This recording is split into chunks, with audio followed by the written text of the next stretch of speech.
그저께 국회 본회의장에서 네. 정확하게 국회 본회의장에서 들킨 건 8월 4일입니다.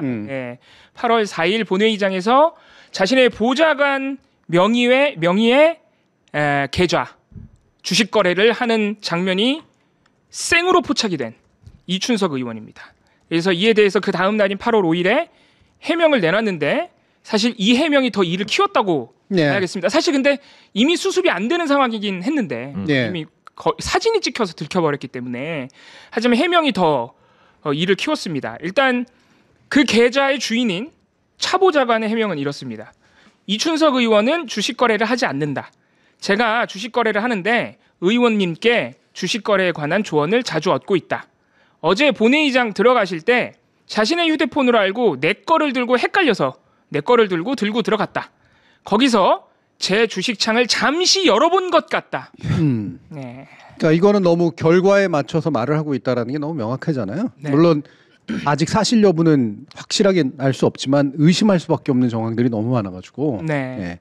근데 이렇게 결과를 설명하기 위한 해명이라는 느낌이 확실하게 들어서 이 부분은 뭐 사실 그렇게까지 고려할 필요도 없는데 본인의 해명이 더 웃깁니다. 예. 그리고 나서 사실 차 보좌관 해명이 먼저 나왔고요. 이춘석 의원 해명은 좀 나중에 나왔는데 이렇게 해명했습니다. 국회 본회의장의 주식 화면을 열어본 부분에 대해서는 변명의 여지가 없다. 물의를 일으킨 점에 대해 진심으로 사과드린다. 하지만 타인 명의로 주식 계좌를 개설해서 차명 거래한 사실은 결코 없다. 네, 이 마지막 문장이 이제 민주당을 지지하는 분이건 아니건 많은 사람들의 분노를 자아냈습니다. 왜냐하면 언론 보도에 더 팩트라는 매체가 사진을 찍어서 보도할 때 이미 주문을 내고 주문을 정정하는 것까지 찍어서 이미 보도를 낸 상황이었거든요. 그렇죠. 근데 주식 거래를 안 했다라고 해버리면 그거는 이제 너무 명백한 거짓말이 돼버리니까 그 부분에서 이제 수습 불가 상황으로 접어들었습니다. 네. 그러니까 이게 거짓말일 가능성이 굉장히 높아 보이는 일들의 연속이잖아요. 근데 무슨 생각으로 이런 얘기를 할까가 저는 되게 궁금하거든요. 결과적으로는 그러니까 이를테면 강제 수사라든가 이런 수사의 대상이 돼서 증거들까지 확보하기는 상황까지 가기는 어려울 거다. 그 전에는 막을 수 있다라는 생각 때문이 아닐까? 라는 거예요. 그거 외에는 이렇게까지 할 이유는 좀 별로 없어 보이거든요. 네, 특히 이춘석 의원이 내가 타인 명의로 주식 계좌를 나라는 존재를 숨기기 위해서 원래 계좌를 실질적 소유주가 나라는 사실을 숨기고 타인의 명의만 빌려서 그 사람 명의로 계좌를 개설해서 거래한 게 아니야 이렇게 구체적으로 얘기를 했잖아요. 그 부분은 아무래도 수사 같은 거 넘어갈 건 뻔하니까 수사 가면 내가 내 보좌관한테 차명 계좌 만들어서 거래를 한 게 아니라 그냥 우리 보좌관 거래를 내가 대신 해준 거야. 내가 실력이 좋아서 뭐 이런 식으로 좀 몰고 가려고 좀 이렇게 먼저 토대를 좀 삼아놓은 거 아닌가 싶습니다. 근데 이제 이런 거짓말의 특징이 하면 할수록 말이 안 된다는 거. 그렇죠. 남에게 주식 조언을 할 수는 있어요.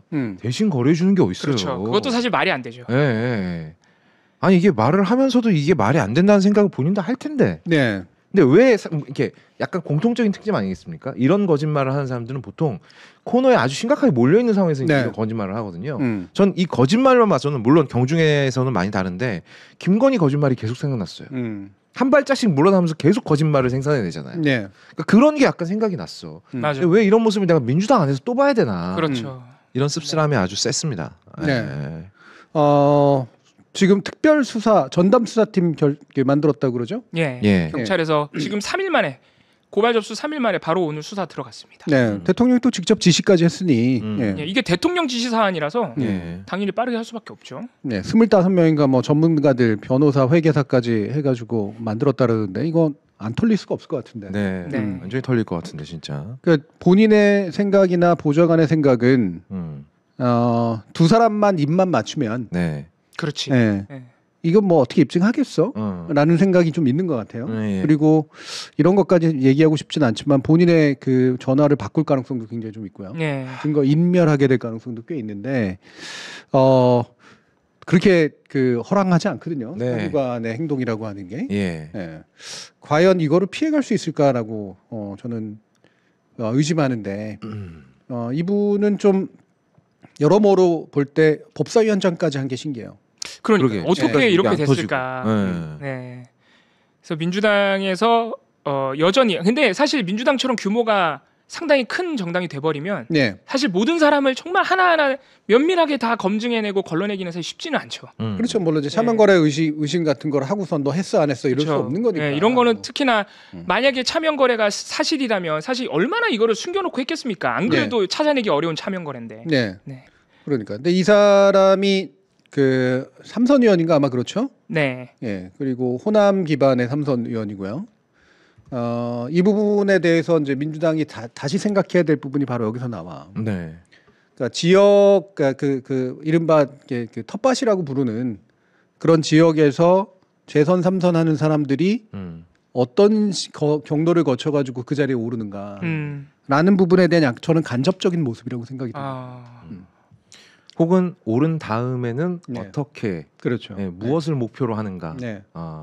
그러니까 당연히 내가 여기서 3선, 4선 뭐 나가서 5선, 6선 한다라고 생각을 하면 그 다음은 무슨 생각을 하게 될까? 이 자리를 이용해서 돈을 벌겠다. 라는 생각 당연히 하지 않을까? 라는 생각이 들더라고요. 대표적으로 제가 뭐 이렇게 물타기 하기 위해서 하는 말은 아니고요. 네. 권성동 같은 케이스 보세요. 그다음에 그분이 이제 그 사람이 그 강원도의 맹주 아닙니까? 네. 네. 거의 영주급이죠. 거기 막 형제들도 막 사업하고 막 난리 나지 않습니까? 네. 그쪽에서. 그리고 국민의힘의 박덕흠 의원 같은 케이스. 네. 이건 또 이제 저기 충청 지역에 또 맞습니다. 뭐 거의 그 지역 영주라고 볼 프린스죠, 정도의. 프린스. 그래서 지역 기반의 가족 회사가 있잖아요. 네. 그리고 그 회사로 해먹고 네. 본인이 국토위원회에서 그렇지. 거기서 또 규제 같은 거 풀어주고 그런 네. 식이죠. 그러면 또 이제 그 영남 중에 영남하고 또 TK 쪽에는 또 훨씬 많잖아요. 네, 김기현 의원도 있고요. 네. 네. 그러니까 이런 사람들이 그 어떻게 해서 국회의원이 되고 말한 것처럼 국회의원이 재선 3선 되고 난 다음에는 어떤 식으로 살아가는가를 네. 간접적으로 보여준다고 생각합니다. 그러니까 지금 댓글에서 어떤 분이 말씀하셨지만 예전에 많이 잊혀졌는데 4선부터는 못하게 하자. 네. 사실 이런 법안도 막 논의가 되고 그랬었어요. 네, 맞아요. 네. 물론 근데 흐지부지 됐죠. 뭐 4선, 5선 못하게 하자. 요거는 어떻게 보면 또 국민의 선택권을 조금 제한하는 측면이 있기 때문에 조금이 아니라 많이 제한. 네, 많이 제한하죠. 그래서 어떤 방식으로 이런 분들, 그러니까 다선 의원이라고 다 그런 건 아니거든. 멀쩡히 잘하는 분들도 많아요. 예, 이런 이제 문제적, 그러니까 본인이 다선으로 쌓아놓은 기득권을 악용하는 사람들을 어떻게 걸러낼까? 이 부분이 이제 고민 앞으로 남은 과제죠. 결국. 네. 그러니까 이런 게 누구를 보고 정치를 하는가라는 거를 되게 잘 보여주는 거라서 지역의 튼튼한 기반만 가지고 있으면, 그러니까 지역구나 지역에 계신 그 선거구민들한테 잘하는 거는 국회의원들한테 당연히 필요한 일이지만 네. 국회의원의 활동은 전국을 대상으로 해야 되는 거잖아요. 그런데 당 안에서도 사실은 공천권자만 잘 피해가면 특히 지역에서의 지지가 상당히 있는 사람을 공천권자가 무조건 배제하기도 대단히 어려운 일이라고, 당내 분란이 일어나기 되게 쉬운 일이니까 그랬을 때 그 정치인들이 견제받지 않은 상태에서 어떤 상태에 이르는가를 되게 잘 보여주고 있기 때문에 3선 이상 제한 조치는 직접적으로는 문제가 많지만 3선 이상자들이 지역구를 바꾸도록 하는 방식이라든가 이런 거는 대안이 있네. 네, 저는 상당히 필요한 일이라고 생각이 들어요. 3선 정도 했으면은 험지 가라. 그렇죠. 쉽게 말해서. 네, 그건 당내 원칙으로 삼으면 되죠. 그걸 당원 당규에 아예 규정으로 삼는 거지. 그러니까 이걸 법으로까지 박을 필요도 당연히 없고, 그러면 이제 국민의 참정권이 제한이 되는 측면들이 있으니까. 근데 당에서 이거를 그 국민의힘이든 민주당이든 간에 이런 거대 정당들, 지역 기반을 가지고 있는 거대 정당들이 누가 먼저 제대로 실시하느냐가 이후에 당의 자정 기능을 보여주는 데 있어서 되게 큰 일이 될 것이다. 그렇게 생각을 해요. 사실 이런 부분에서 이제 경쟁당이 되게 중요하고, 이러면 이제 경쟁당보다 이걸 앞서서 쇄신하고 이런 모습을 보여줘야 되는데 경쟁당이 국힘이잖아요. 그러니까 이게 민주당 내에서 약간 방만한 움직임이 나오는 것도 이해가 가면서도 아 그러면 안 된다라는 생각이 동시에 듭니다. 지금 국힘이 워낙 엉망진창이고 지금 뭐 이건 뭐 정당이라고 부를 수도 없어요. 지금 막 김문수 전환길한테 막 쫄래쫄래 뛰어가가지고 또 얘기하는 거 보고 있으면 얘네들은 그냥 해체가 답인데라는 생각밖에 안 들거든요. 근데 그거랑 별개로 민주당은 또 이런 부분들 빨리빨리 쇄신을 해야 그래야 또 앞으로도 재집권도 하고 그러지 않겠습니까? 그래서 이춘석 의원 이 케이스는 이제 오늘 주제 되게 중요한 줄기라고 볼 수 있는 정당이 자정 기능을 갖는다는 게 어떤 걸까를 이제 고민하게 만드는 데서 첫 출발점이고요. 어쨌든 민주당은 신임 당대표가 스스로 이제 그 탈당했음에도 불구하고 제명이라고 하는 명확한 조치를 취했고, 그리고 대통령이 직접 수사 지시를 했고, 그랬더니 국민의힘은 특검 들고 나와가지고 무슨 이춘석 게이트 이런 얘기를 하고 있거든요. 게이트 진짜 아무데나 붙이지 말라는 얘기 좀 하고 싶어요. 예. 그런다고 당신들의 그 더러움이 지워지거나 감춰지지 않습니다. 예. 그 얘기를 한번 해야죠. 그래서 얼마나 더러운지 한번. 그 본격적으로 가기 전에 이제 다른 이야기를 좀 거쳐갈 텐데. 네. 신동욱 국민의힘 의원이 국회에서 방송법 저지를 위한 필리버스터를 하는 과정에 했던 발언들을 좀 봐야 되겠다. 네. 네. 이분은 사실 너무 코미디야 이거. 사실 웃긴 것도 웃긴 건데 웃기다기보다 이 사람이 사안을 잘 모른다는 생각이 들어요. 잘 몰라. 네. 네, 법도 잘 모르고요. 네. 그동안 이 방송법 그러니까 공영방송 지배구조를 개선하기 위해서 흘러왔던 논의들 그 과정에서 있었던 일들 예를 들어서 뭐 방송 재승인 심사 때 있었던 일들 이런 일들을 내가 볼 때 이 사람 잘 몰라요. 그래서 거짓말을 겁나 많이 해요. 그 아무튼 필리버스터가 그래서 웃겼는데 8월 4일 필리버스터에서 이렇게 주장했습니다. 모든 방송국이 민주당이 원하는 프로그램을 만드는 편성위원회라는 것을 만들어야 한다. 만들지 않으면 3천만 원 이하의 과태료를 부과한다. 네, 이번에 방송법 통과하면. 네, 필리버스터 하다 보니까 말이 꼬이죠. 만들다. 프로그램 만들어야 만들지 않으면. 설치라고 하세요. 편성위원회 설치. 우변이 마렵지 않았을까? 뭐 네.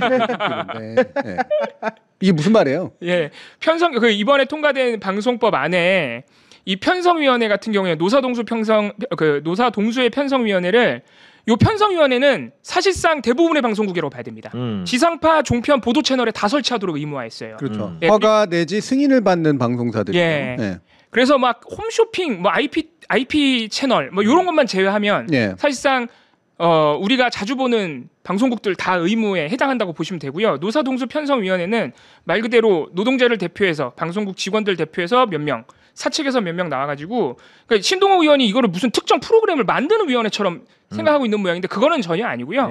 보도 취재 편성에 관해서 가장 중요한 부분은 어디까지는 사측이 함부로 개입하지 마라. 어느 선을 넘으면 거기부터는 편성에 대한 보도에 대한 부당한 개입이다. 이런 부분에 대해서 논의를 하고 그런 부분을 규약으로 만들기 위해 편성 규약이라는 걸 만드는 게 최대 목표입니다. 그렇죠. 이 편성위원회의 설치 목적은. 편성 규약이 뭐예요? 편성 프로그램 같은 걸 편성을 할 때 어떤 절차와 어떤 보고 절차 그리고 어떤 프로세스를 거쳐서 우리가 편성을 하게 되고 그걸 어떻게 합의하는지 그것들을 약속을 만들어 놓는 것이죠. 네. 그게 왜 중요하죠? 그런 걸 안 만들어 놓으면 일상적으로 업무 지시라는 미명하에 보도국장이나 이런 사람들이 자기 멋대로 특정 프로그램 빼고 아니면 출연자 빼고 이런 일들을 저지를 수 있기 때문에 그 선은 넘지 말아야 됩니다라고 약속을 회사 안에 해놔야 된다. 네. 네. 전 잘 몰라서 잘한 건지 못한 건지 모르겠어요. 네. 대충 맞아요. 이분. 그게 이제 바로 결국 궁극적으로 원하는 바는 편성의 자율권이죠. 네, 독립성. 누구에게? 제작자에게 또는 일선 기자에게 그러니까 아무개나 맘대로 해라가 아니라 원칙에 맞춰서 니들이 알아서 판단을 했으면 거기에 대해서는 명령권자라도 어찌할 수 없다. 요거죠. 그러면 신동욱 의원의 이 이야기는 모든 방송국에 있는 종사자들이 다 민주당 편이라는 얘기. 자기가 나온 TV조선 얘기 엄청 하잖아요. 탄압당했다고. 네. TV조선 안에 있는 자기 예전 후배들도 다 민주당 편이라는 얘기하고 있는 거야. 네. 이거는 TV조선에 있는 기자나 제작자들이 들고 나와야 됩니다. 신동욱한테. 그리고 편성위원회를 특정 프로그램 만드는 것처럼 얘기하는 사람은 처음 봤어요. 네. 특정 프로그램을 만드는 거는 일선 제작진, 그러니까 PD나 작가나 이런 분들이 알아서 하는 거죠. 그렇지. 무슨 편성위원회 들고 와서 해. 과태료는 또 뭔 소리야? 이거... 실제로 과태료 부과가 벌칙 조항으로 붙어 있어요. 이게 왜 그러냐면 예전에 방송법에도 편성위원회 조항이 있거든요. 그러니까 편성 규약에 관련된. 근데 이게 강제 조항이 아니야. 어긴다고 해서 뭔가 이렇게 처벌할 수 있는 규정이 없어요. 그러니까 이거를 넣은 거라고. 지상파를 더 확장해가지고 이걸 넣은 건데 그러니까 이거를 안 지키면 과태료라고 하는 상징적 조치가 있기 때문에 그래서 어쨌든 사측이라고 하는 데는 이걸 만들어서 운영이라도 해야 된다라고 하는 게 강제되는 측면들이 있겠죠. 근데 이제 코미디는 바로 그 다음에 나와요. 과태료를 한 번 받으면 문 닫아야 한다라는 말을 합니다. 방송국이? 네, 방송국이 3천만 원짜리 과태료를 한 번 받으면 문을 닫아야 한다라는 그런 발언이 나와요. 그때 다시 한번 띄워보시죠. 와. 방송국이 3천만 원 과태료를 한번 받으면 문 닫아야 왜 이런 소리를 왜 했지? 방송국을 뭐라고 생각하는 거지? 그러니까 김현 의원하고 막 계속 실랑이를 하거든요. 예. 근데 그 과정에서 이제 말이 더 과하게 좀 나왔었던 것 같은데 예. 이게 3천만 원이 별거 아닌 것 같지만 사실은 이런 게 막 반복되고 그러면 네. 방송 굉장히 위험해진다. 예. 그러면서 3천만 원짜리 과태료 한 번 받으면 이 말이 나온 거야. 잘못 나온 거지. 네. 문 닫아야 한다. TV조선의 그 사장님도 이번에는 화를 내야 됩니다. 우리가 그거밖에 안 돼. 버렁뱅이 취급을 해네. 3천만 원 내면 문 닫는 방송국. 그 애초에 방송국이긴 해 그게. 우리 해시 TV도 한 번 정도는 낼 수 있습니다.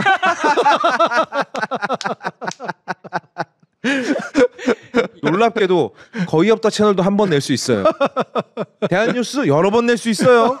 그리고 요 3천만 원 내면 방송국 망합니다. 이거는 본인들과 국민의힘과 윤석열이 그러면은 MBC를 망하게 문 닫게 하려고 했다는 소리예요. 네. 방심위가 3천만 원 과태료 부과했어요. JTBC랑 MBC에. 그렇지. 네. 맞아. 그 얘기를 해야지. 문 닫게 하려고 마음 먹었다는 얘기네, 지네들이. 예. 예.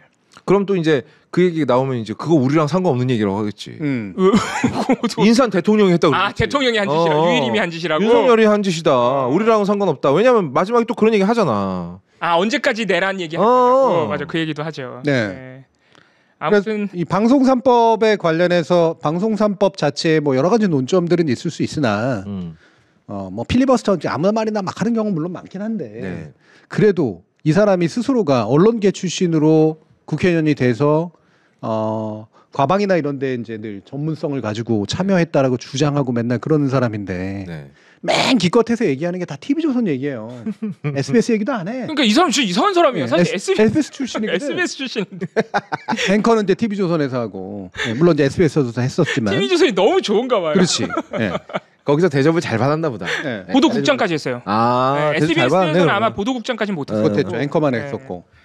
그런데 TV조선 관련된 얘기가 맨날 김현 그 의원하고 싸우면서 우리 막 얼마나 괴롭혔냐 나 있었을 때 막 이런 얘기 막 하니까 김 의원님 저는 그때 위원 안 했다고. 신동욱 의원이 김현 의원님 나 TV조선에 있을 때 저를 얼마나 괴롭히셨습니까? 김현 의원이 나 방통위원도 안 했는데 무슨 소리냐고. 내가 뭘 괴롭히냐고. 진짜. 그리고 문재인 정부는 오히려 TV조선을 너무 봐줘가지고 욕먹어. 그래 맞아. 탄압을 받기 뭘 탄압을 해시태그에서도 우리 여러 번 얘기했거든요. 네. 이거 기준 미달인데 왜 안 날리냐. 네. 여러 번 얘기했었단 말이야. 너무 봐줘서 문제였어. 봐주지 말았어야 되는데. 그리고 방송 탄압이라고 하려면 이명박, 박근혜, 윤석열 정권 때처럼 막 YTN 돌발 영상 없애버리고 이렇게 돼야 탄압인 거예요. TV조선이 언제 누가 프로그램 없앴냐고. 지들 마음대로 다 했으면서. 그렇지 하고 싶은 거 다 했잖아. 아무튼 그런 거짓말도 했습니다. 신동욱 의원이. 네.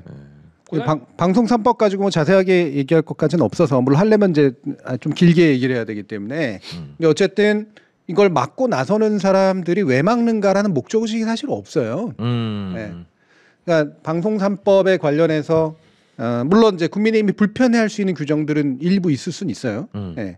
그런데 이제 중요한 것 중에 하나는 자신들이 이제 추천할 수 있는 목이 일부 줄어들었다라는 면에서는 뭐 그렇게 생각할 수도 있겠지만 굳이 말하면 예를 들면 저는 사실 이것도 저는 그렇게 찬성하는 그런 안은 아닌데 시청자위원회에서 뭐 이사 추천이라든가 이런 것들 있잖아요. 네. 이런 것들이 약간 논리적인 문제가 좀 있긴 있습니다. 네. 근데 뭐 그럼에도 불구하고 그게 민주당 편의 방송국을 죄다 만드는 식이다라는 식의 인식은 지나친 거거든요. 네. 네.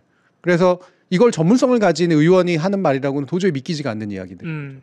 아니 저는 그 공영방송 이사회 구성이 민주노총 편이야 민주당 편이야 이거 사실도 아니지만 본인들이 장악할 수 있는 여지가 사라져서 그게 마음에 안 들어라고 하는 거는 100번 양보해서 좀 이해가 가거든요. 네. 방금 교수님 말씀하셨지만 근데 방금 우리가 살펴본 노사동수 편성위원회 반대 보도국장 임명동의제 반대 이거는 사실 이해할 수가 없는 거예요. 그거는 방송국 직원들이 정말 많잖아요. 그 사람들이 다 민주당 편도 아니고 다 국민의힘 편도 아니고 그냥 평범한 방송국의 직원들이야. 그 사람들의 어떻게 보면은 억눌려 있던 권한을 그나마 복원시켜 주는 거거든요. 그렇지. 네. 그리고 보도 개입 자기네들이 그렇게 우려하는 이재명 정부의 방송 개입 이런 거를 차단할 수 있는 방법이 사실은 임명동의제고 노사동수 편성위원회예요. 근데 그걸 반대해. 그러면은 방송국 사장님 마음대로 하자는 얘기인가? 이 사람들은 아무 생각 없이 지금 반대로. 그 논리에 따르면 이재명 대통령이 방송국 사장 몇 명 교체해서 자기 편으로 박아놓으면 다 마음대로 할 수 있다는 얘기. 그러니까. 네. 네. 그 길을 지금 자기네들이 열어주고 있는 거잖아. 아무튼 이해할 수 없는. 자, 그러다가 방송사법 필리버스터인데 관세 얘기가 나와요. 이분은 되게 맥락은 잘 모르겠는데 스스로 달변이라고 생각하시는 걸까? 네. 이러니까 노종면 의원이 이 다음 날 나와가지고 국민의힘이 단 1분이라도 국민을 만나는 시간을 내가 막아보겠다 하고 혼자 9시간을 해버리죠. 야, 너무 멋있더만. 네, 신동욱 의원이 갑자기 관세 협상 얘기를 꺼내면서 관세 협상 잘 됐다고 하시는 분들은 민주당 지지자들과 국회의원밖에 없다. 이 얘기는 여론조사를 정면 부정하는 얘기죠. 오늘 여론조사 또 나왔는데 68%의 국민이, 물론 여론조사는 표본입니다만 68%가 관세 협상 잘했다. 네, 그러니까 민주당 지지가 현재 더 나와야 된다 이 얘기라는 그렇죠. 거예요. 지금 민주당 지지율이 한 40% 나오는데 한 70은 나와야 된다 이거야. 나와야 된다. 뭔가 여론조사 문제 있다 이런 얘기입니다. 네. 이 정도 되면은 바보 아니에요?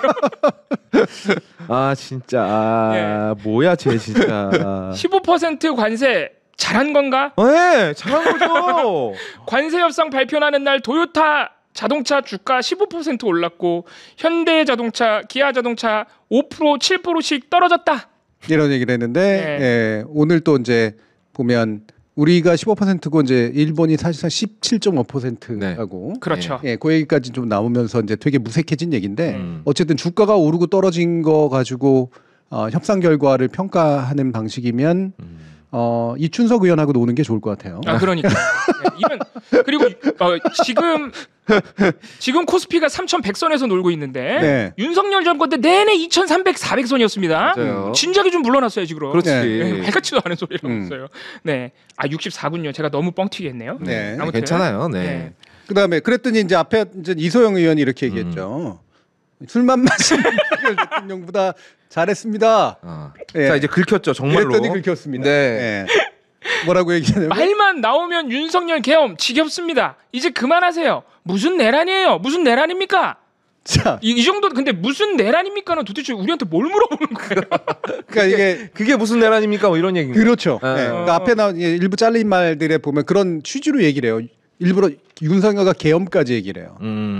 지겹다고 그만하라고. 나라가 나락이 가는데 나락으로 가고 있는데 지금 무슨 내란 타령이냐. 맞아요. 그 얘기예요. 이 무슨 내란입니까? 이렇게 얘기를 해요. 내란 때문에 나락 갈 뻔했어요. 씨. 그러니까 선후 관계가 완전히 잘못됐잖아요. 두 번째, 지금 그러면 직위원 재판부는 내란 재판을 하고 있는 게 아닌가요?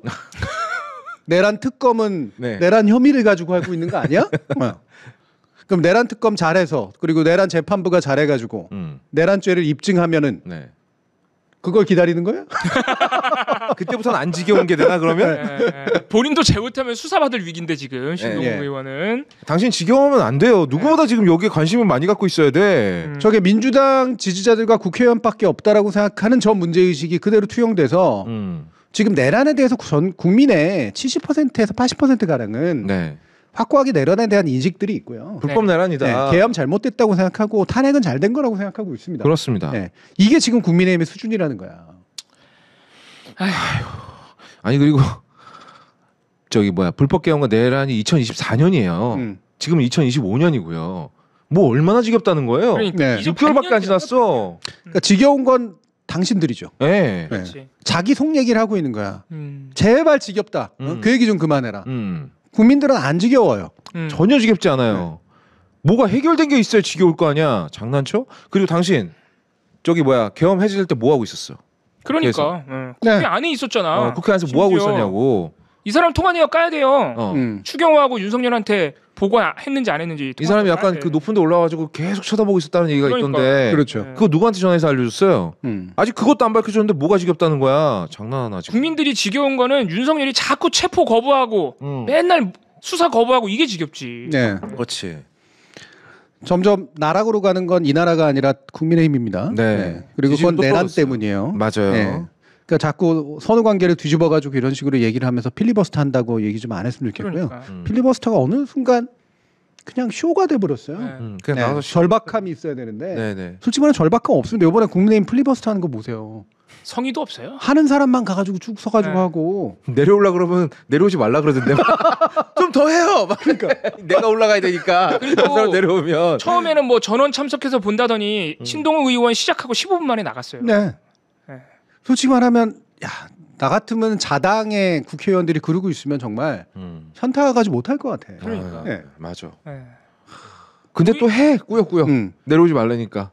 그리고 자기네들이 사실 이거는 소수당이 어떻게 보면은 포괄적인 다수당의 법 처리, 잘못된 법 처리를 막을 수 있는 최소한의 장치를 준 거잖아요. 법이. 근데 그걸 악용하고 있는 건데 그것마저 다수당인 여당의 노종면 의원이 박살을 내버렸어요. 나와가지고 혼자서 일기토로 박살을 내버렸어. 그래서 기사들 보면은 필리버스터에서도 국민의힘이 작살이 났다 이런 기사들이 좀 있습니다. 네. 그 제가 뭐 되게 좋아하는 뭐 완전 좋아하는 말은 아닌데 달변이 되고 싶으면 오른편에 서라라는 오른편?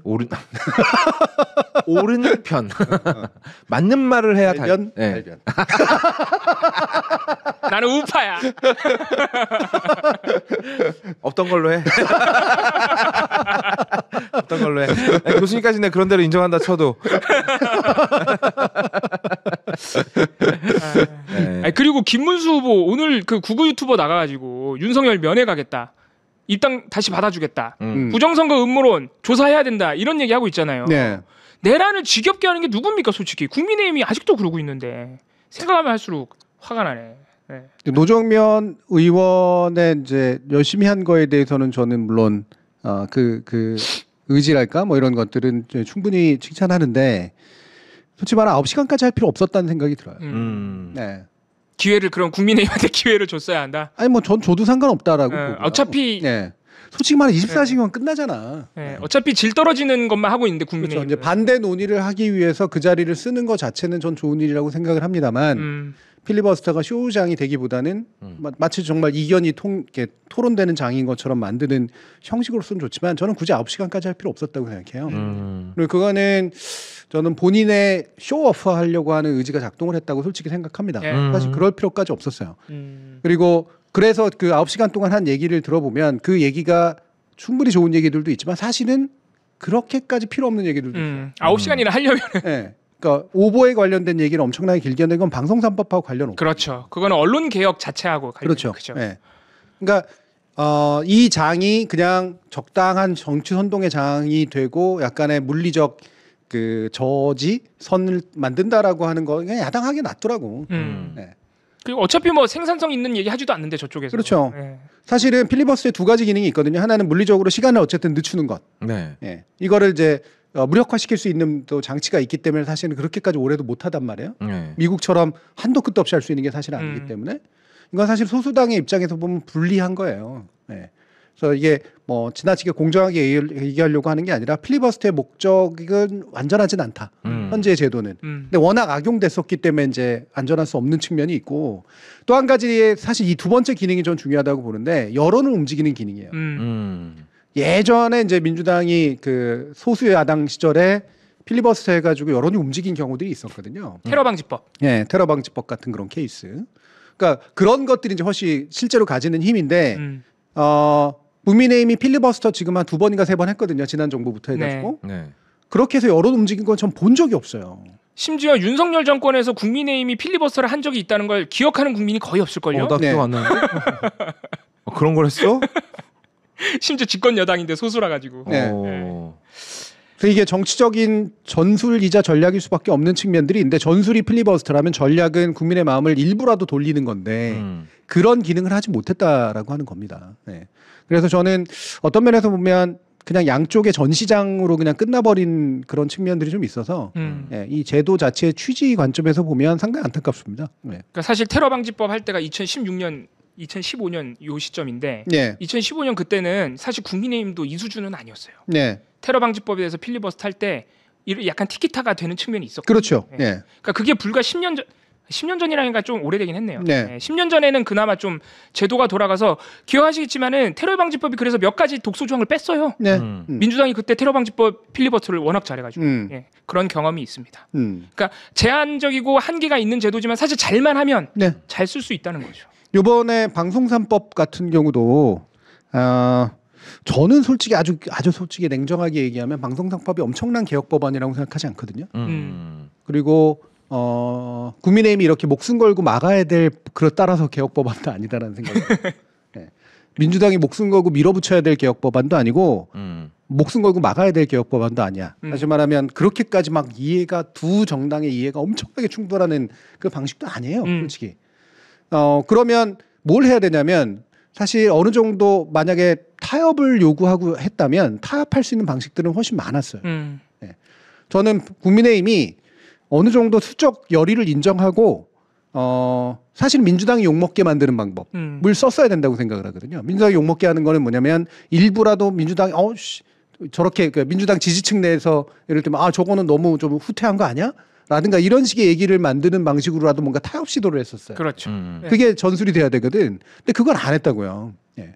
그리고 사실은 방송사법 이대로 끝나면 안 됩니다. 방송법 자체가 다 바뀌어야 되기 때문에 저는 그 부분에 있어서는 국민의힘이 점점 국회 내 전술을 진짜로 못 쓰고 있구나라는 생각이 많이 들어요.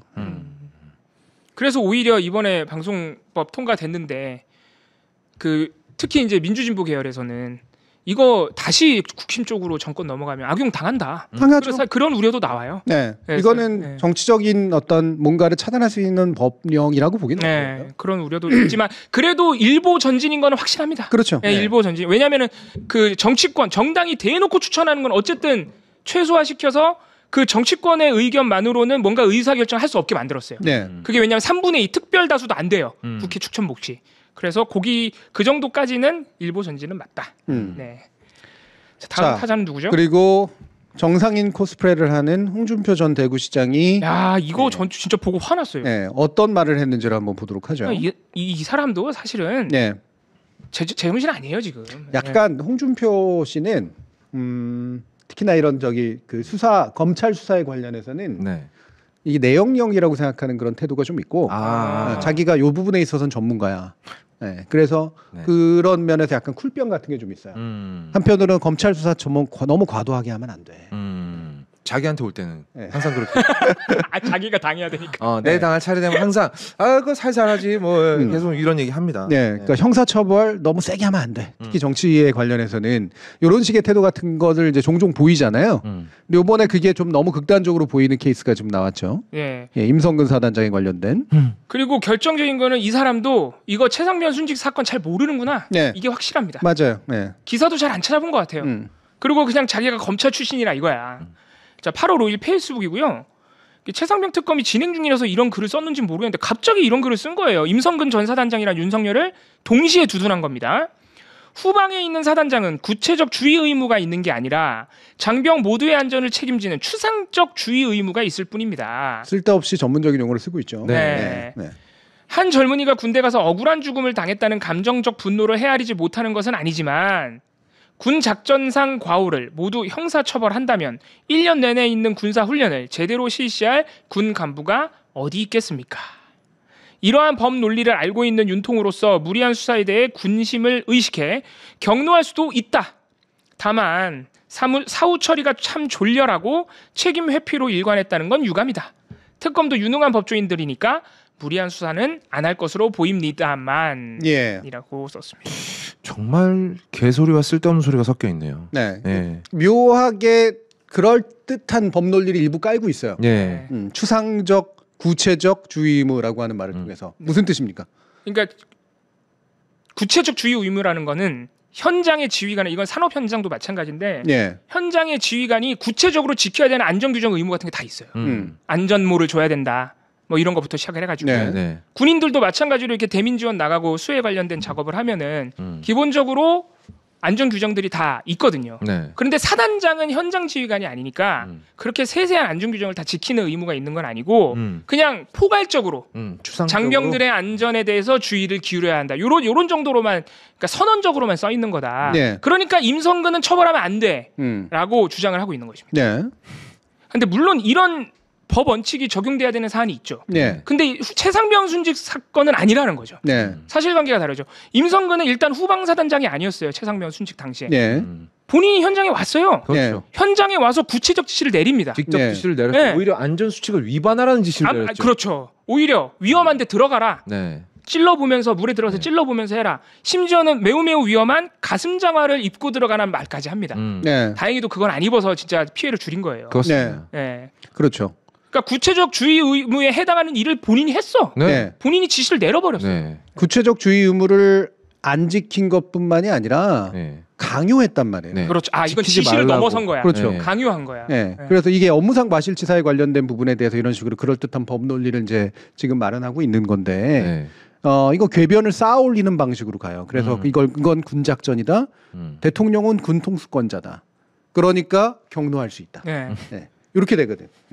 그리고 처리 방법은 좀 졸렬했다.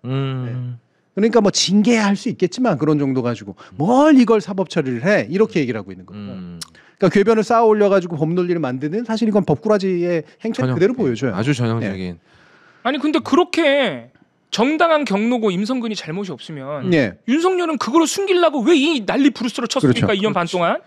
사실은 본질적으로 더 중요한 건 그 책임도 그러니까 책임져야 될 뭔가 그 현장에서의 문제도 있지만 그 이후에 희생양을 잡아가지고 박정원 대령 같은 사람을 희생양 잡아서 임성근을 구명하려고 난리법석을 친 게 문제인 거잖아요. 이게 본질이지. 그게 본질에 관련해서. 거기에 대해서는 싹 아무 얘기도 안 하죠. 그러니까. 졸렬한 처사였다 정도로만 얘기하죠. 그러니까 이게 마치 전형적인 얘도 잘못하긴 했어. 그건 인정해. 적당히 해. 근데 만약에 이런 일은 없겠지만 그럼 우리 최상병 특검은 걷어치우고 명태균 특검 다시 합시다. 이런 말이 180도 바뀔 겁니다. 장담해요. 왜냐면 그럼 지가 불려가야 되거든 이제. 그러면 이제 최상병 특검 왜 하다마냐 뭐 이런 식으로 다 저 지금 모기 손으로 잡았습니다. 구체적 주의를 잘했네요. 출연자는 그 모기를 잡을 의무가 있다.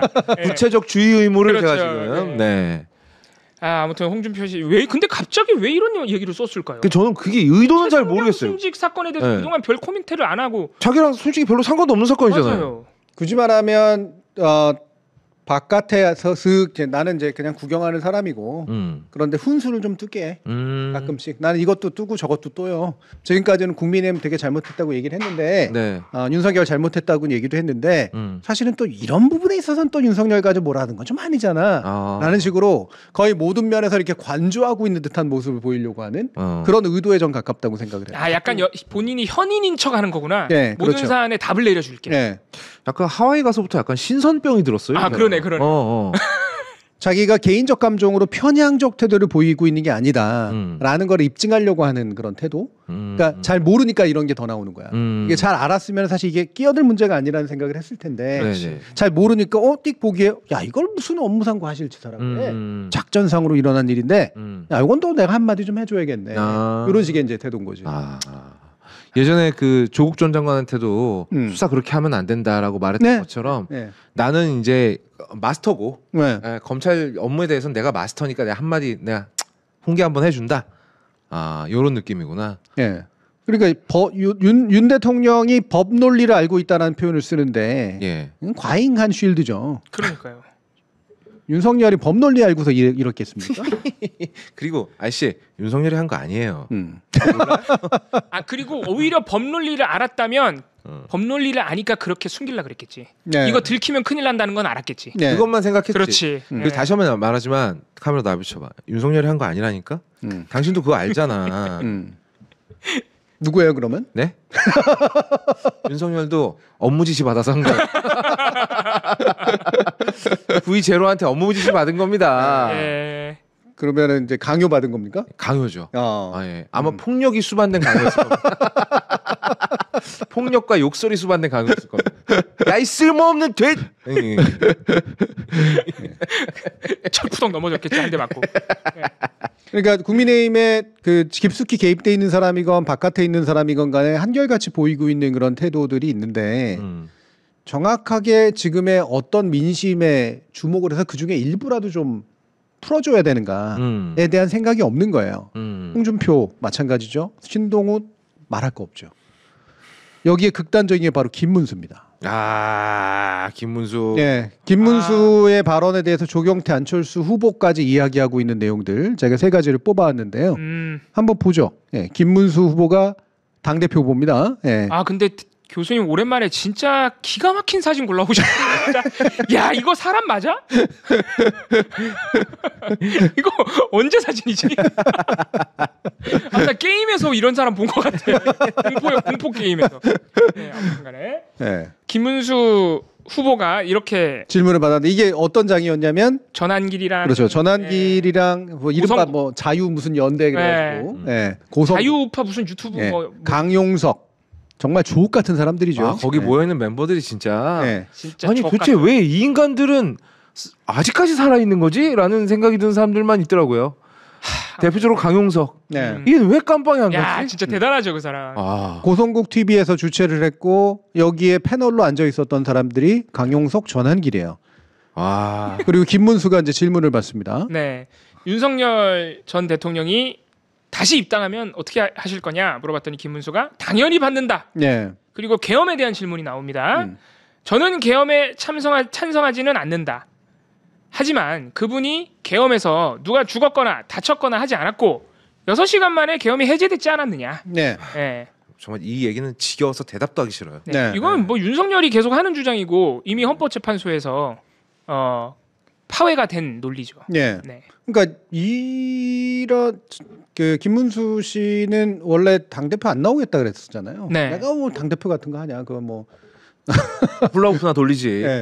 근데 결국 나왔잖아. 그리고 나와서 반복해. 그렇지. 또 어게인 하고 있는 거죠. 그러니까 그리고 전환길 앞에 가지고 그 짓을 하고 있는 거예요. 그랬더니 이제 조경태 후보하고 안철수 후보가 이제 반응을 합니다. 조경태 후보의 반응을 보면 총칼로 국민을 대상으로 위헌, 불법 비상계엄을 저지른 자의 입당을 입에 담다니 제정신인지 모르겠다. 후보직 사퇴하고 정계를 떠나라. 명쾌하네요. 명쾌합니다. 조경태 역시 감은 있어요. 이 양반은. 그리고 안철수 후보도 이제 한마디를 거들죠. 보수 정당의 대통령 후보였던 사람이 한줌 유튜버의 머리를 조아리고 윤 어게인을 외치고 있다. 민주당이 파놓은 계엄 옹호 정당, 내란 정당의 늪에 우리 당을 던져버리겠다는 것 아니냐? 잠깐만요. 안철수 씨, 늪은 누가 파놓는 게 아니에요. 민주당은 뭘 판 적이 없죠. 자, 여기에 한 명이 더 있는 게 이제 장동혁이죠. 장동혁은 제가 안 넣었죠. 무슨 말 했을까요? 근데 똑같은 생각이잖아요. 김문수랑. 김문수랑 다를 바가 없어요. 장동혁은 난 이 사람은 판사 출신에 대해서 물론 여러 가지 그 회의가 있습니다만 점점 이상해지는 것 같은데. 그러니까 완전히 같지. 근데 김문수, 장동혁, 조경태, 안철수거든요. 이렇게 이제 굳이 말하면 내란에 대해서 이렇게 다른 입장을 보이고 있는. 근데 안철수 씨는 제가 지난번부터 얘기했지만 자꾸 틀려. 그냥 차라리 조경태 후보처럼 확실하게 그냥 선을 그어. 그러세요. 어정쩡하게 얹어가지고 민주당 끌어들이지 말고. 그러니까. 민주당이 파놓은 아까도 잘 얘기했지만 이게 아니잖아요. 원인이. 늪을 어떻게 누가 파놓을 수가 있어요. 그러니까 자꾸 저쪽에 있는 뭔가 이렇게 그국민의힘의 주류 세력들에게도 약간은 이제 어필하고 또 과도하게 또 이제 그쪽으로 끌려 들어가지 않으려고 자꾸 중간에 어정쩡하게 서 있다고. 그러지 말라고 차라리 조경태 후보처럼 명확하게 선을 그으란 말이야.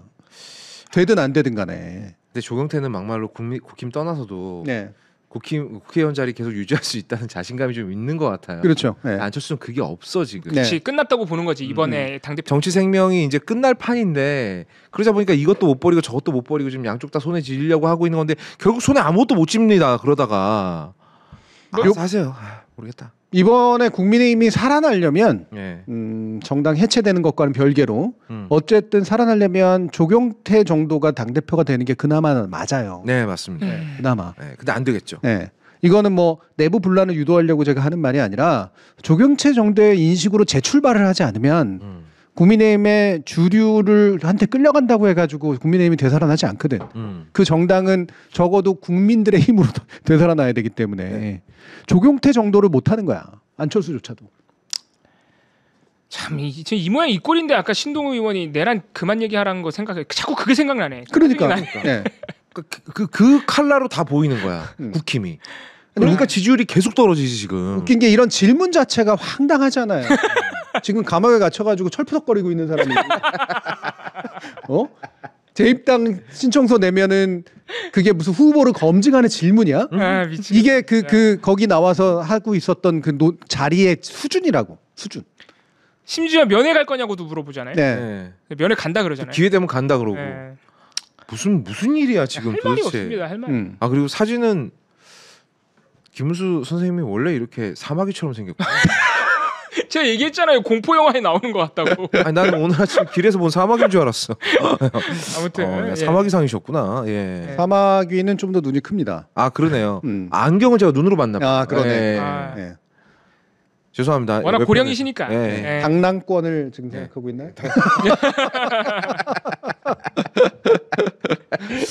자, 그래서 오늘의 정점. 아 왔군요. 윤어게인. 제가 사진은 일부러 가장 비슷한 사진을 골랐습니다. 야. 오늘 방송은 사실상 지금부터 시작인 거죠? 네. 지금까지는 그냥 김호욱이었어요. 김호욱이. 그러니까 너무 화가 나고 황당한 얘기들이 줄을 이뤘다면 지금부터 보실 건 진짜 코미디입니다. 네. 예. 오늘 김건희 특검이 아유. 이거 뭐야? 야 이거 어디야? 와 이거 대박이다. 나 왜 이 사진 처음 보는 거 같지? 아 이거 처음 봤어? 되게 유명한 사진이야. 여기서 옷만 살짝 바꾸면 네. 오늘의 장면이었다고 저는 생각을. 아 맞습니다. 네. 네. 아 근데 실제로 사진을 보니까 왜 철푸덕 사태가 벌어졌는지 알 수 있을 것 같아. 머릿속에서 시뮬레이션이 되네. 그렇죠. 이게. 네. 자 아무튼 오늘 김건희 특검이 물리력 행사까지 했지만 윤석열 체포영장 집행은 무산이 됐고요. 잠깐만요. 사진 얘기 좀만 더. 미안한데 다리 구조가 저렇다니요. 사진이 너무 시선 강탈이라 일단 이 모습에서 정장의 복식이라는 게 있지 않습니까? 그렇죠. 네. 지켜진 게 아무것도 없어. 그리고 원래 사람 넥타이가 저 부위까지 내려와요? 저 부위. 제가 넥타이를 안 매봐서 원래 저 너무 내가 보기에는 어색한데? 그래서 시사평론가 오창석 씨는 저걸 꼬가리개라고 불렀어요.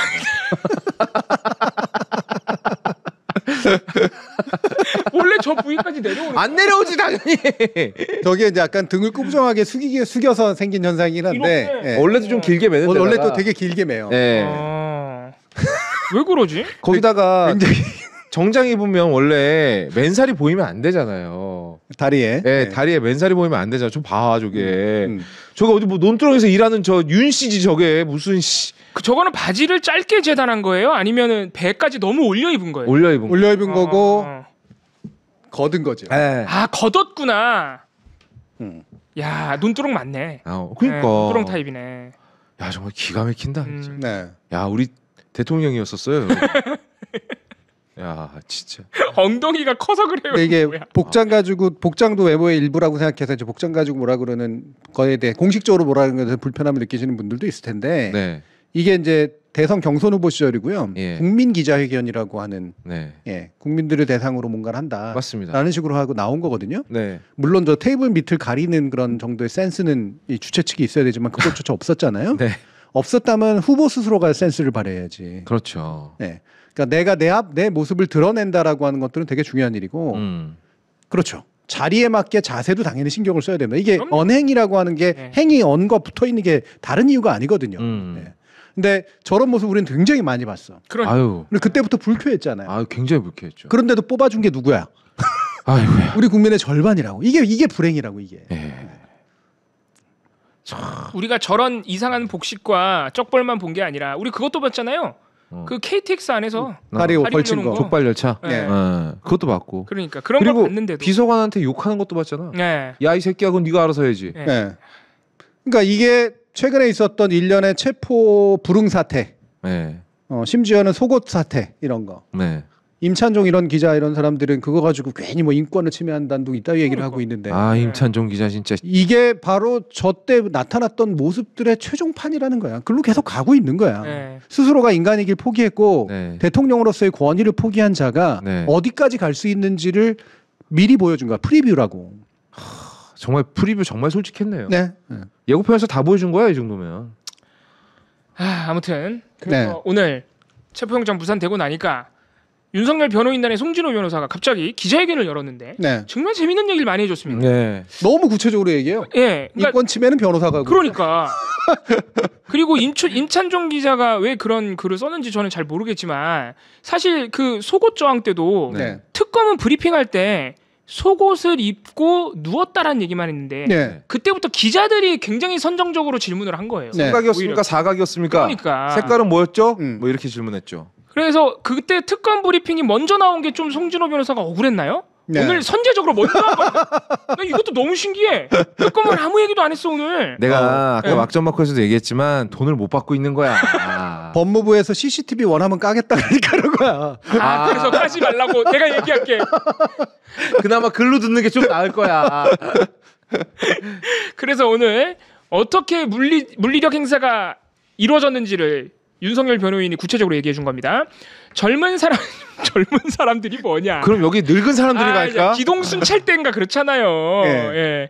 젊은 사람들 10여 명이 달라붙어 의자에 앉아 있는 윤 전 대통령을 양쪽에서 팔을 끼고 다리를 붙잡고 그대로 들어서 차량에 탑승시키려 했다. 그걸 완강하게 거부하니까 다시 한번 의자 자체를 들고 그 의자에 앉은 대통령을 같이 들어서 옮기려 했다. 그 과정에서 의자가 뒤로 확 빠졌고 윤 전 대통령이 땅바닥에 철썩 떨어졌다. 철썩. 보통 파도 칠 때 나는 소리인데 말입니다. 철썩. 이게 저기 우리 최남선 씨의 최남선 시인의 해에게서 소년에게. 네, 거기에 보면은 나오는 시어입니다. 철썩 우르릉 꽝. 그거를 생각했을까요? 철썩 우르릉 꽝 떨어지셨다 하면 인정. 그럼 인정. 철썩 우르릉 꽝이면은 어울리잖아. 윤석열이 떨어지는 장면과. 아니 근데 꽝 소리가 나올 만한 게 있나? 왜냐면 저분 몸은 대부분 지방질로 돼 있어가지고 꽝 소리가 뭐 대가리가 부딪혔나? 아무튼 철썩이라는 매우 이상한 뱃살로 떨어졌나 보다. 뱃살로. 철썩 이러면서 떨어지려면 뱃살밖에 없어. 등 쪽엔 살이 별로 없을 거 아니야. 아무튼 그래서 뺨을 때릴 때 나는 소리라는 기사도 있습니다. 진짜 웃긴 기사들 많이 쓰고 있는데 보통은 뺨을 때릴 때 나는 소리라고. 저는 의도적인 표현은 아니었을 거라고 생각하지만 실수에 의한 본질의 일부를 반영한 표현. 자, 본질은 뭘까요? 거기에 머릿속에는 계속해서 뭐가 남아있냐면 속옷 파티가 남아있는 거야. 속옷 사태가. 맨살. 맨살이 부딪혔구나. 맨살 이미지가 여기 남아있고 실제로 오늘도 그 논란이 있을 수 있는 복장이었을 가능성이 꽤 있어요. 그래서 그러면 사실대로 얘기했을 가능성이 있는데요. 그렇지. 그러니까 살이 장판에 부딪혔을 때 나타나는 소리에 대한 이미지 같은 것이 머릿속에 있는 거야. 맞아요. 가령 봉우리다 내가 이런 바닥에 떨어졌다 그러면 쿵 소리가 나겠죠. 그렇죠. 그걸 본 사람은 봉우리가 쿵 떨어졌어 이렇게 얘기하겠지. 보통은 그 상황에서는 쿵이라고 표현하겠죠. 보통 그렇죠. 근데 윤석열이 장판 바닥에 맨살로 윗도리를 벗고 떨어지는 모습을 본 누구라면 썩 떨어졌다고 말할 수 있지. 본인이 의도하진 않았겠지만 중요한 진실을 얘기했네. 그리고 보통 이렇게 생뚱맞은 단어가 나올 땐 사실에 가까운 경우가 많거든. 그러니까요. 그러니까 오늘이 그 일이 일어났을 가능성도 높고 혹여 그게 아니었다라고 하더라도 이미 앞에서 우리 강하게 이미지를 장악했던 이 맨살 이미지 그게 본인한테도 여기한테 남아 있는 거야. 저는 그것보다는 진실을 말했다고 봅니다. 왜냐하면 방금 전에 본인이 보고 나왔을 거거든. 잔상이 강하게 남아 있을 거거든. 나 그거 진실일 거라고 또 생각을 못했네. 감사합니다, 송 변호사. 돈 안 받고 있는 건 확실해 보여요. 몸에 물살이 파도가 쳤겠네. 그리고 또 이런 얘기도 합니다. 윤 전 대통령이 허리를 의자 다리에 부딪히기도 했고 팔을 너무 세게 잡아당겨서 팔이 빠질 것 같다. 제발 좀 놔달라고 해서 강제력에서 겨우 벗어났다. 저 부분도 참 자기 변호를 한 대상의 권위 내지 인격을 정말 사실 굉장히 허무는 거잖아요. 정말 가오 안 서는. 그러니까. 팔이 빠질 것 같아. 이렇게 하지 않고서 권위 있게 팔이 빠질 것 같아. 이랬겠냐고. 내가 지금 팔이 빠질 것 같으니 제발 좀 놔주시기. 이복의 젊은이들 우리 피차 이럴 일은 없지 않을까. 내가 지금 허리를 의자 다리에 부딪혔다네. 윤석열은 그게 아니고 그리고 애원하는 투도 아니고 아마 고래고래 소리 질렀겠죠. 쌍욕했을 거야. 쌍욕. 야 이거 좀 놔봐 임마. 이러지 않았을까요? 그렇지. 팔 빠져 팔 아이씨 막 하면서 소리를 질렀을 것 같은데. 정말 자범 중에 자범들이 하는 짓이거든요. 이거는. 그렇게 소리 지르고 욕설하는데 맨살로 땅에 떨어졌다. 그런 상황인 것이죠. 가능성이 있다는 것이죠. 그리고 마지막으로 구속된 피의자에 대한 체포영장을 받아서 팔다리를 잡고 다리를 끌어내리려는 시도는 우리나라 역사상 처음이다. 자, 이 부분은 진실과 진실이 아닌 진술이 섞여 있죠. 예. 네. 우리나라 역사상 처음인 건 당신이야. 그치. 이렇게까지 저항하는 게 당신이 처음이야. 구속된 피의자한테 체포영장을 받아와야 하는 상황 자체가 예. 거의 없는 일. 거의 없는 일이죠. 네. 그리고요, 나는 기억나는데요.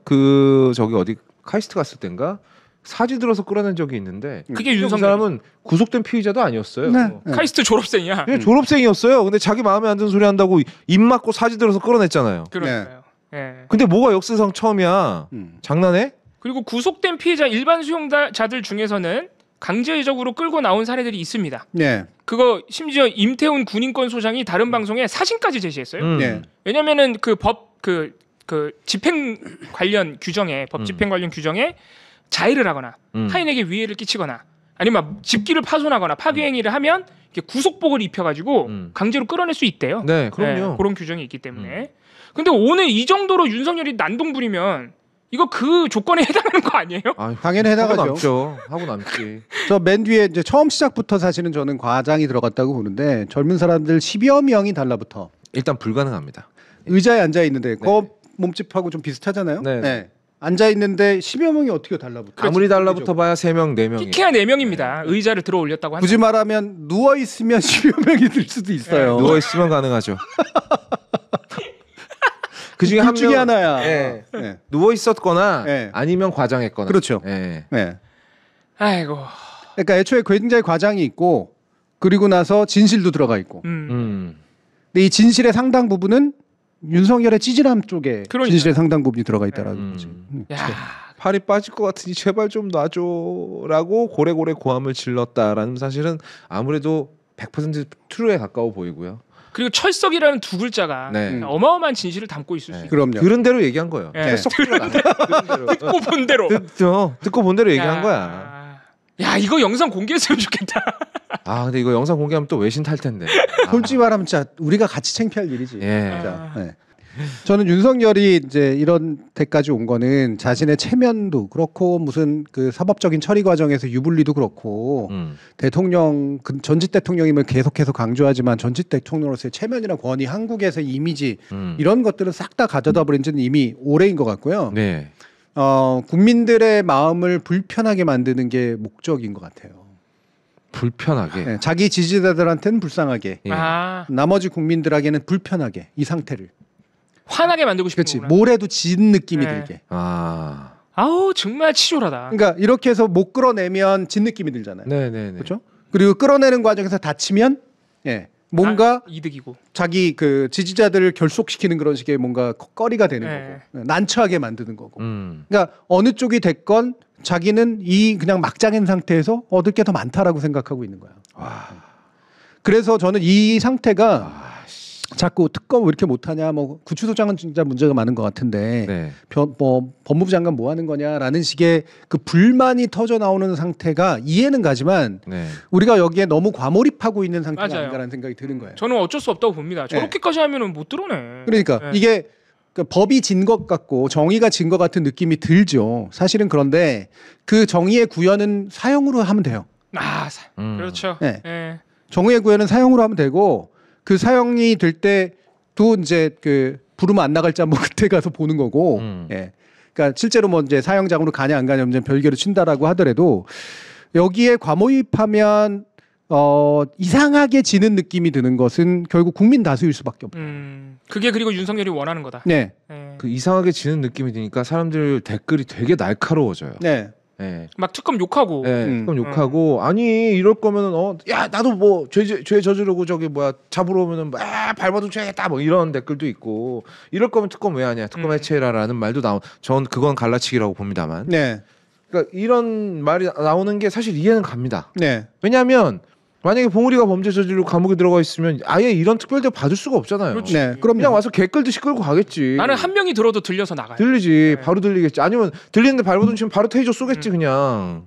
그러니까 우리 인간들, 그러니까 시민은 법 앞에 평등하지 않다라는 걸 너무나 온몸으로 보여주고 있고, 과거 권력자이기 때문에 평등하지 않은 측면도 있고요. 동시에 이런 잡범들도 하지 않는 지저분한 짓을 하게 될 때는 법도 당황한다 라는 면을 또 보여주고 있는 거예요. 그런 면에서 여러 가지 교훈들을 남기고 있는데 전체 체제에 엄청난 상처를 주면서까지도 그 상태를 즐기고 있는 거지. 그러니까 이것이 주는 그 후과는 사실 굉장히 클 거라서 여러분들의 마음에도 되게 좀 짜증과 상처가 되게 많이 남을 텐데, 얘가 들려 나온다 그렇지 않는다, 이 모습을 끝내 내가 봐야겠어 라고 하는 그런 집요한 마음이라고 하는 게 네. 정당한 마음이긴 하지만 네. 사실은 뭔가 이렇게 길을 잃어버린 마음에 훨씬 더 가까워져 버렸다라는 생각이 지금 드는 거죠. 그 근본적인 목표를 잃어버릴 수 있어요. 사실 네. 특검 소환 안 나가는 거, 체포 안 되는 거는 별일도 아닙니다. 네. 소환 안 돼도 기소하면 돼요, 그냥. 그렇죠. 네, 기소하면 되고, 오히려 저는 지금 좀 걱정인 게, 저는 특검이 소환 못하고 체포 못하는 거는 사실 별 문제 아니라 생각하는데, 얘가 죄송합니다. 윤석열 씨가 지금 재판을 안 나가요. 네. 내란 재판을. 그러니까요. 요거는 강제 구인을 해야 되지 않나. 네. 재판 안 나가면은 재판은 절차가 지연되거든요. 실제로. 윤석열이 그거는 확실히 노리는 것 같고. 네. 그래서 지기현이가 이 강제 구인 영장을 지금도 안 내주고 있거든요. 그러니까 지금의 이제 저는 이렇게 뭐 어떻게든 막 끌어내는 모습을 봐야지만 조금이라도 내 마음이 위로될 것 같다라고 하는 생각 속에 너무 과몰입하지 말고, 그럴 수도 있고 아닐 수도 있는 거니까. 네. 저는 사람들의 이제는 진짜 니들 사형시키는지 아닌지 보자. 그렇지. 네. 사형 구형하는지, 그리고 결과적으로 선고가 떨어질지 안 떨어질지 이거 보자. 내가 거기까지 내가 지켜보겠어라는 마음을 가지는 것이 훨씬 더 낫다. 네, 최종적인 목표에 시선을 둬야 됩니다. 네, 네 자잘한 일. 이렇게까지 했는데 이 사람이 지금 내란범으로서, 내란의 어떤 수괴로서 사형받는 일이 안 생기면 이거 어떻게 할 거야?라고 하는 국민적인 분노가 오히려 재판부라든가 이런 이제 사법 절차에 가야 된다는 거죠. 이게 이 특별한 절차, 그러니까 이런 구인 절차에서 거기에 관련돼 있는 구체적인 행위자들에 대해서 그거 하나 못하냐, 총이라도 쏴가지고 데리고 나와라, 테이저건이라도 쏴라 라는 식으로 가게 되면 그건 너무 좁은 싸움으로 바뀌어버린다라는 거예요. 네.